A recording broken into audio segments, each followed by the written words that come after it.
New Zealand. Let's go. The undisputed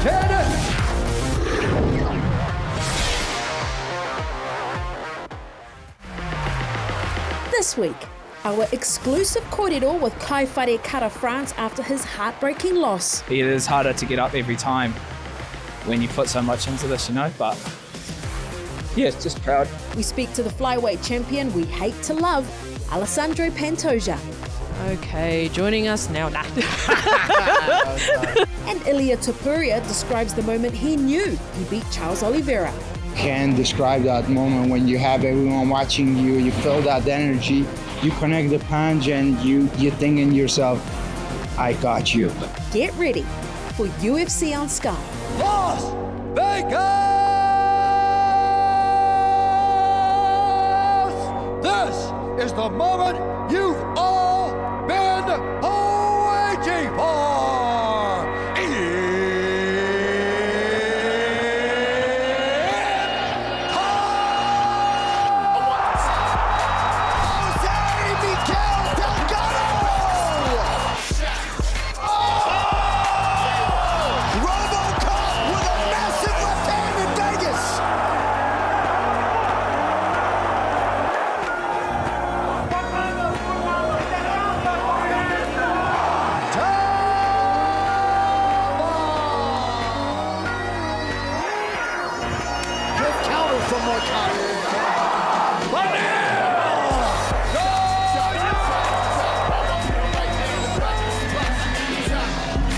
Joshua Van is very good at getting inside. When you're in exchanges with him, he's very unpredictable, very creative and wild, and he can do this all night.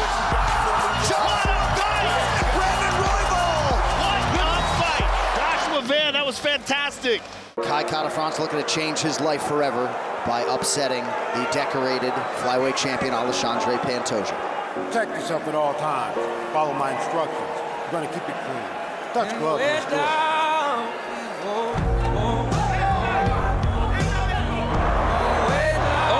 And he got him swinging. Wow, Pantoja got Kara-France comfortable swinging, and he level changed on him. Not good for Kai. Pantoja is so good on the ground. Still making forward defenses for the otherworldly flyweight champ. Charles Oliveira is an absolute monster. And for Ilia Topuria, a huge challenge. An absolutely huge challenge. One of the best lightweights to ever do it.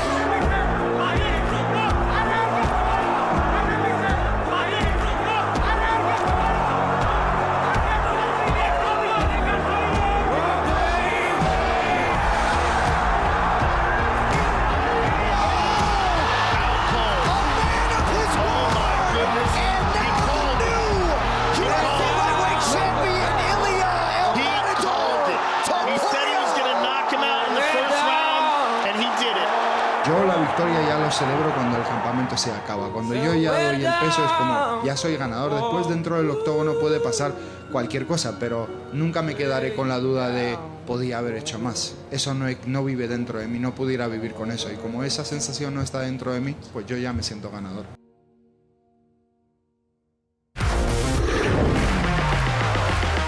Kia ora e te iwi, no mai hara mai ki UFC on Sky, ko Ravinder Hunia tōku ingoa. As you can see, we are here at T-Mobile Arena at the conclusion of UFC 317. Now, despite Kai Kara-France's unsuccessful bid at the flyweight title against Alexandre Pantoja, he told us exclusively that he was still so proud of the work he put in and who he represented here at International Fight Week in Las Vegas. We were fortunate enough to get his instant reaction as soon as he stepped out of the octagon.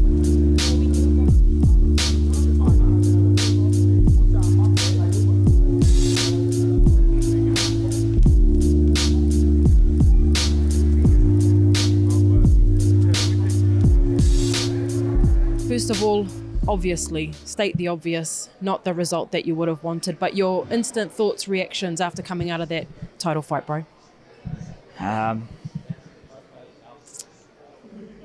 Yeah, hats off to Pantoja. He's the champ for a reason, and he's just tough. Cracked him a few times, and he just keeps coming forward. And I thought I was sweet until it got deeper and deeper, and then before you know it, I was trying to pull his arm out, and I was just stuck. So, he's an expert. That's his world on the ground, and just dangerous for me to just not enough urgency to get up. But yeah, just proud to represent our gym, our coaches and our team. Just want to say big thanks to all that support back home. Definitely felt it this week. Yeah, and it's just tough because I've been here before, picked myself up a lot of times, and it is hard every time. It is harder to get up every time when you put so much into this, But yeah, just proud of how I handled the week and how I brought everyone along for the journey. And hey, that's all I can ask. Go do my best, and it's the fight game, and I'm going to hold my head up high. I've got a beautiful whānau to go home to, and live to fight another day. So yeah, all the support back home, I definitely felt it this week. It's not the end of me. I'll definitely regroup and dust it off, and I don't know when, but we'll definitely be back. Yeah.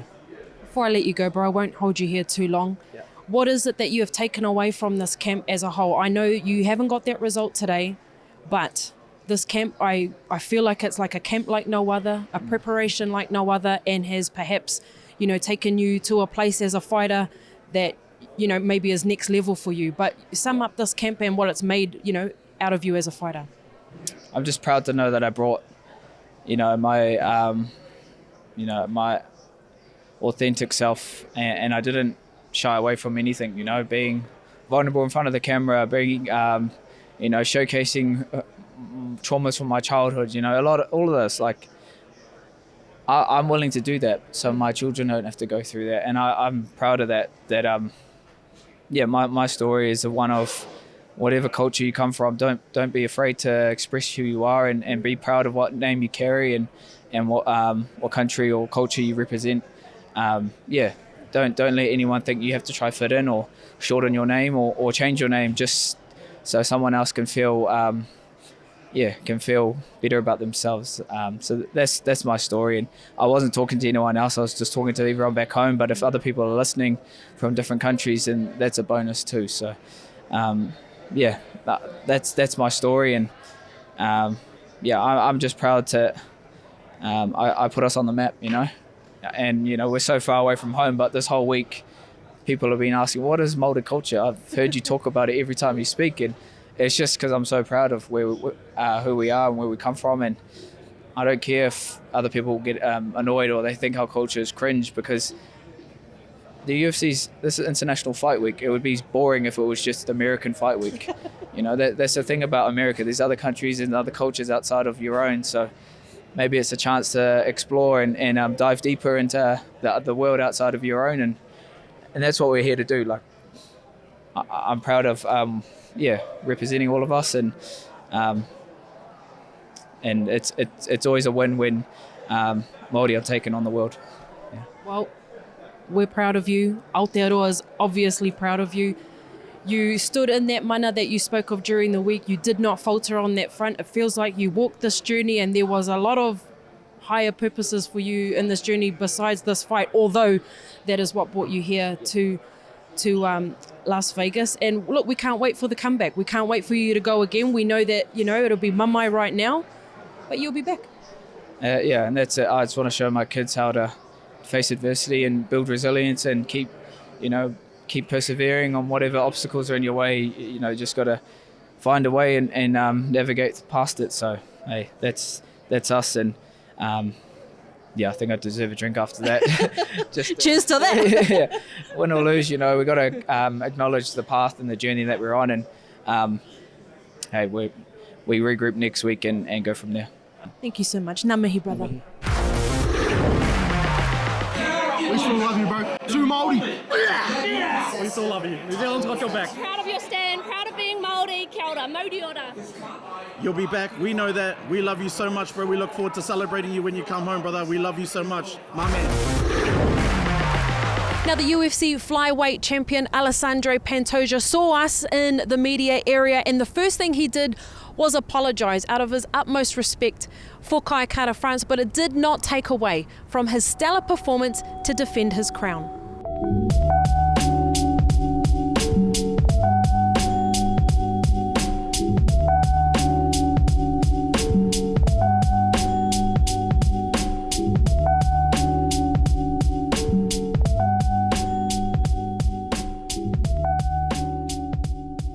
Okay, joining us now. Nah. That's all right. Joining us now, whānau, and still the flyweight champion Alexandre Pantoja. Look, I know you came up to me when you walked in here and said sorry because you feel that Kaiwhare Kara-France is a great kid, but talk to us about this one. This was very well earned. Yeah, thank you so much, guys. So good to talk to you. You give me a good energy, you know. Kaiwhare Kara-France is an amazing kid, like I say all the time, you know. Have a very good warrior spirit. I talked to you before the fight, you know. If he won the belt, he's going to be with a good hands, you know. But always a God decision, you know. I train very hard all the time. It doesn't matter if I'm the champion of the world. I train like a challenger all the time, you know. And I think you see how much I want that belt again, you know. I fight like a challenger, you know, but with champion mentality, you know. I go hungry to fight with the Kai. Very tough opponent, you know. He have a very good takedown defense. He's ready to my back control. But, you know, I train so much, you know. I train so much. I train for that position. In the first round, I try. He defend. The second round is more closed. And when I get up to the third round, I say, okay, let's go. Let's fight, you know. Let's put everything out, you know. And then I try to striking and see the opportunity to put his down again, and one more time I have my legs locking in the body, and I say, okay, now it's time to finish the fight, you know. And then I follow through in the neck, you know. He defended very good, you know, but I put everything, you know. I say, now this fight needs done, you know. Kaiwhare Kara-France is a danger fight. I don't want to give him a chance, you know. And I finished. That's what I know how to do, you know. Look, that was your 6th rear naked choke in the UFC, 7 if you include the Ultimate Fighter. How much do you enjoy, you know, working towards committing to that choke? Obviously, you did it in your last fight as well.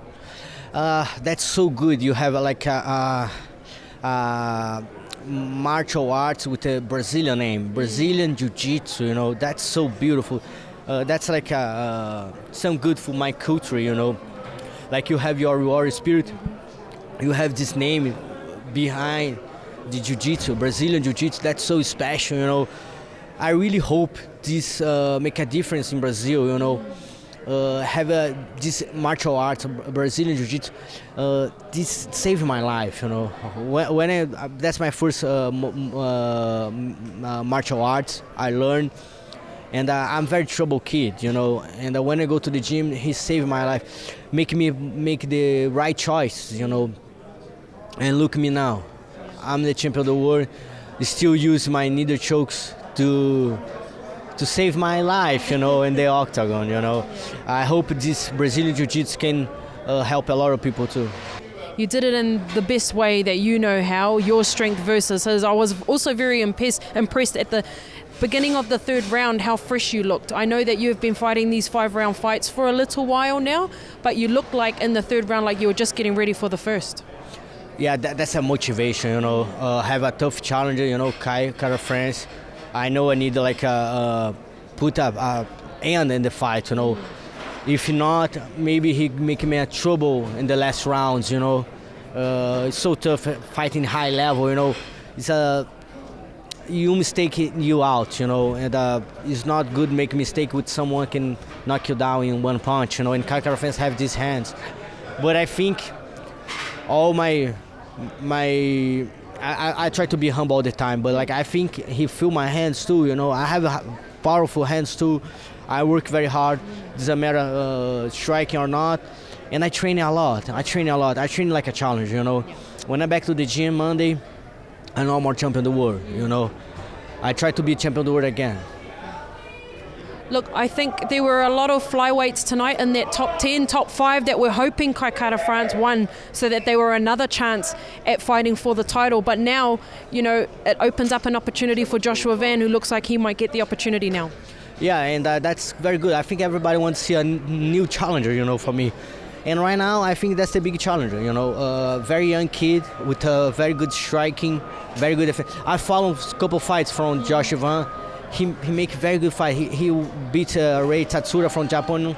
He fight with Bruno Bulldog from Brazil, and now with Royval, he did an amazing job. You know, with the #1 contender. You know, of course, I think Royval makes some mistakes with him. You know, try to rush too much, don't respect his hands.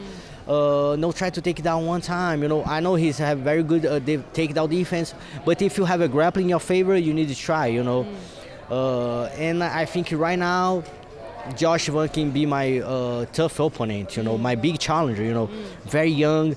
He don't make wars like I did before, you know. That's gonna be, I think, my 35 fights, professional fights, you know. That's a lot. Yeah. I'm starting to fight when I have a 17. I talk this later. Josh Van have 23. When I have 23, I remember I'm working at a restaurant, you know, clean dishes, you know. And look, this kid right now, this opportunity to fight for the belt, you know. Like I told you, I back Monday to the training, humble, training, challenge the mentality, you know. No more champion of the world. Yeah. When I'm back to the training, this belt, I'm gonna try to get this belt again, you know. Challenge mentality, challenge spirit with champion mentality. Look, Pantoja, it's been absolutely wonderful talking to you this week and getting to know you. So thank you so much for your time. And for our New Zealand viewers, you might not be too well liked in New Zealand at the moment, but we absolutely respect your skill and talent. So thank you so much, and we will see you for title fight number 5 next. I really appreciate all the love, all the wishes you give to me. It's very nice to talk to you. I try to be more humble possible because I respect a lot your culture. They're all. I know the Kaiwhare Kara-France don't try to to make something to don't respect me with the face. I know that's a mask. I respect your culture. I think it's beautiful. But like I say, I have a spirit warrior too. You know, I fight all my life to that position, and I hope go to New Zealand, enjoy a little bit too. We're waiting. I talk to you. I'm gonna bring my belt. Thank you so much. Thank you so much. Enjoy your moment. Thank you. As we continue to be in awe of the new lightweight champion Ilia Topuria. He vacated his featherweight title, moved up to lightweight, and was never in doubt to be having a second title to his name. Ilia, congratulations on the victory. Now, I want to ask you, is it true that you're already celebrating the night before? Was that a celebration dinner before you got in the octagon? Yes. It was? Yeah. Now, does that mean you won't be celebrating tonight? I'm going to celebrate it tonight also. Okay. The next picture. Now, we saw Paddy Pimblett come in there. Yes. If you were to fight Paddy Pimblett, do you think that might be at a different weight division? Because he looked like a heavyweight in there. What was going through your mind when Paddy Pimblett stepped in the octagon? Heavyweight, he's that little pimple. He's fat. He's not someone that looks big because he has that muscle. It's because he's very undisciplined. ¿Cómo es English? Yeah, undisciplined. Fat. What was going through your mind in the octagon when he walked in? Did you think it might get physical? I saw fear in his eyes, and you know, the eyes never lie. Ilia, you came through fight week this week with so much confidence. It felt like you were walking around already feeling like the lightweight champion. We saw your son with the little belt when he walked in this afternoon as well. Talk to us about that confidence and, you know, already believing that you had the belt before you won it. So the truth is that I'm like this, you know, I have the confidence because I work really, really hard for everything that I want in my life. I know what I'm able to do inside that octagon. Maybe I used to sound a little bit cocky, or they think that I'm cocky, but the reality is that I work really hard, and I know that no one can match my level of skills inside the octagon because I know what I do in the training sessions. I know what I do in the sparring sessions. I know how good I am. I know that I have that that blessing from God, let's say like this. Talk to us about that moment where you threw that right hook and, you know, Charles was already going down it. You carried on going as you should as a fighter. First of all, I break him with the jabs. Yes. Jabs in the face, jabs in the body. He was already broke. Then we went to the ground. He felt that he didn't have anything to do in the ground. I was very close to get a very dominating position there. Then we went again to the stand-up, and finally that punch arrived. Discuss with us that moment where you saw, okay, this is my opportunity. You can't describe that moment when you have everyone watching you. You feel that energy. You connect the punch, and you think in yourself, I got you. It's like you can describe it with the simple words. Something amazing. It was indeed. Congratulations. Thank you very much. Ilia, what do you have to say about Charles as an opponent? Because you'd said on him all the respect in the world. Like, I hated to face someone like him because it's really, really hard to hate a guy like him.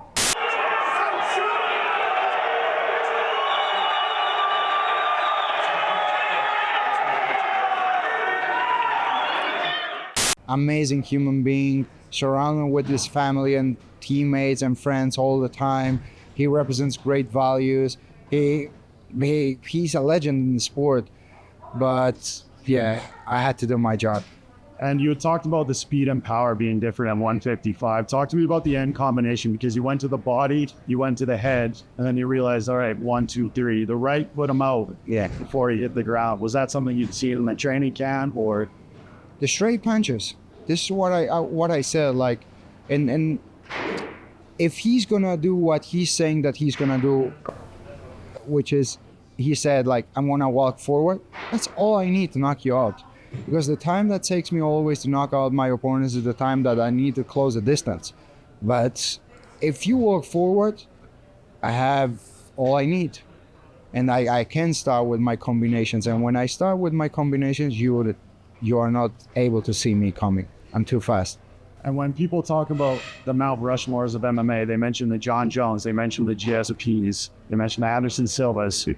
When it's all said and done, where's Ilia Topuria going to rank on the Mount Rushmores? I don't like to rank myself in those kind of rankings.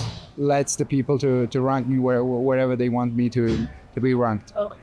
Ilia, you predicted the knockout in the first round. You have this ability to keep predicting. Do you have the next lotto numbers? And if you were to face Paddy Pimblett, what do you predict that fight will be? Something I could predict that I could knock you out in the first minute. First minute? Yeah. Okay, wow. Let's go. You knock me out? Yeah. You knocked me out in 10 seconds. I know that. No. But what gives you the ability to predict? It's like when I get the confirmation of the fight and I sit with my team and I watch my opponents, we start to analyze everything. And I'm really realistic. So sometimes I'm like, it may gonna take me 2 rounds, 3 rounds to knock him out because they move really, really good side to side. They like it takes me a little bit more time to close the distance. But when I see someone like Charles, I'm like, what you gonna do? I'm gonna knock you out real quick because he doesn't know how to move side to side. He doesn't move backwards. The only thing he does is like he walks forward when he gets punched. He goes for the takedown, and it's like that matched perfectly with my style. Like this is all I need to knock you out. And do you think that knockout tonight officially wins the fans over? I mean, they can't doubt you now. I don't know. You never know with the fans. Hopefully, yes. Thank you very much, guys. Have a great night. Bye. Next Sunday, fan favourite heavyweight Derek Lewis is back in action against Taliesin Teixeira, this time in Nashville, Tennessee for UFC Fight Night on ESPN. Thank you so much for joining me both here on the show and on social media. It has been a pleasure to bring you all the coverage from Las Vegas. Hei kōna mai. The undisputed